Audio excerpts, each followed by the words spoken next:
Evil, treacherous, sadistic, malicious psychopaths.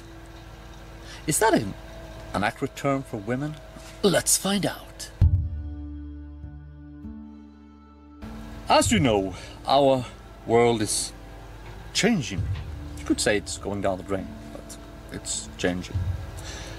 And a lot of people blame women for this.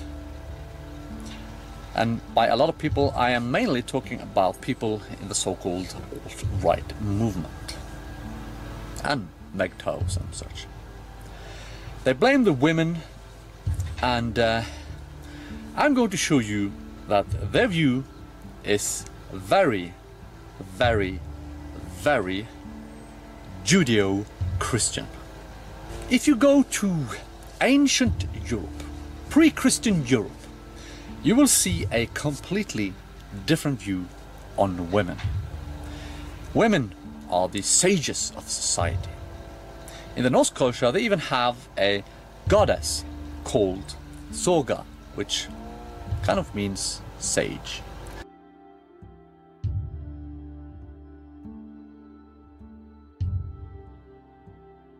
And in Greece, the goddess of wisdom, Athena, is the deity they named their capital after, Athens. I really hope you knew that, by the way.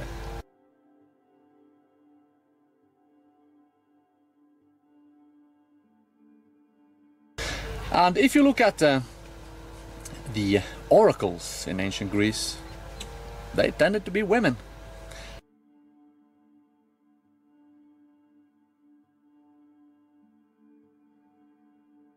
The norms in the Norse culture are women.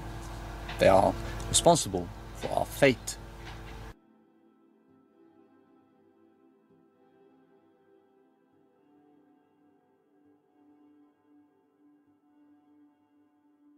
When the Christians realized that Europe was having a renaissance of pagan ideas, of pagan ideals, of pagan science in the 13th, 14th, 15th century, they went overboard to attack the source of the problem. And in fact, the women were the source of the problem, because they had kept our traditions alive. They have taught their children about our traditions. They had kept our knowledge. So the Christians attacked them, and the vast majority of the so-called witches that they burnt were, because of that, women.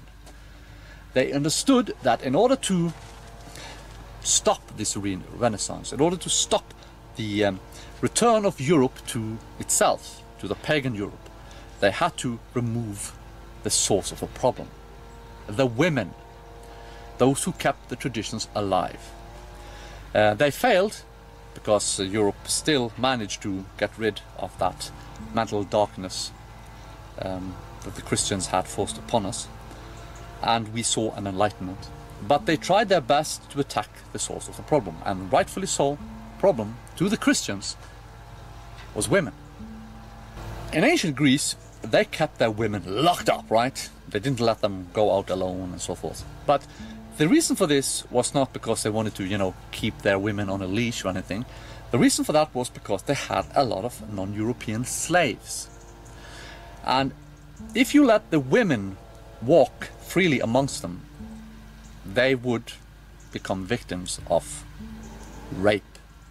And in order to protect their women, they kept them more in the house, escorted them, and so forth. So in any case, the ancient Greeks didn't do that because they saw women as filth or anything.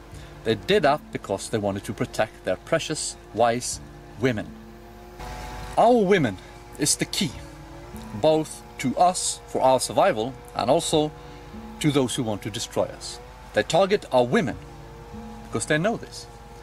If they can destroy our women, they can destroy us. And instead of attacking the women, we should try to help them, we should try to educate them, we should try to protect them from this harmful influence. I can list many harmful influences on women today, the higher education being one of them, but I'm going to use contraceptive pills as an example. Contraceptive pills mess with the hormones of women, and in effect they turn them into some kind of men. They break them, they ruin them. And when used for a long time, for several years, the contraceptive pills also, if not turn the women to sterile, they dramatically reduce their fertility. And this is the reason why so many 30-year-old women are unable to make children today without help from modern medicine. The contraceptive pills also mess with their ability to select proper mates. And normally you can smell a person, and when you do, you will know whether or not you are a good match for that person because of pheromones and so forth. And what happens then is that women, if they meet a man that they think smells good, they are more likely to marry him. And that is a good thing, because that's a good match. And contraceptive pills completely messes with this and kind of ruins their ability to find men they are well suited to procreate with. You can describe them as a flying bat with no radar.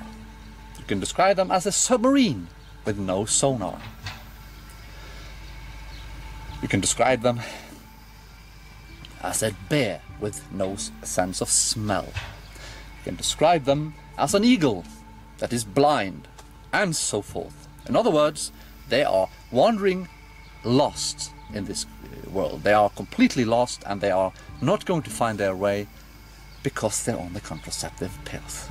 And mind you, they are on the contraceptive pills because men made contraceptive pills, because mostly male doctors prescribe them to them, and because men want to have sex with them without the risk of having children. So again, the women are not really to blame for this. They are being socialized, they're being prepared, they're being pushed into taking contraceptive pills, when in reality the pills ruin them, they break them. And this in turn breaks our entire societies. So when women are raised traitors, when women behave in a manner that is very, very negative, both for themselves as well as for their peoples, their tribes, it's not because women are evil or treacherous. It's because they're on the pill. And in order for us to stop this, so if you want to do something dramatically positive for your tribe, you educate your women about this, you educate your daughters about this, and you ensure that they stop using contraceptive pills. We have not inherited Thule from our ancestors. We have borrowed it from our children. In the Judeo-Christian Hebrew mythology, women are evil for bringing wisdom to the men. They are evil for taking the fruit from the tree of wisdom and giving it to men. In the European pagan worldview, the women are good for bringing wisdom to men. They are good for educating their sons and daughters. They are our most important resource. And I'm not talking about their ability to produce children, because that's not their only purpose. They are also a dramatically important resource when it comes to educating the children. They are a resource when it comes to keeping the traditions that we are dependent on. Like a tree, it depends on its roots. If they cut these roots, the tree will fall. If we break our women and remove them from their traditional role as wise women, then we fall as well. Thank you for watching.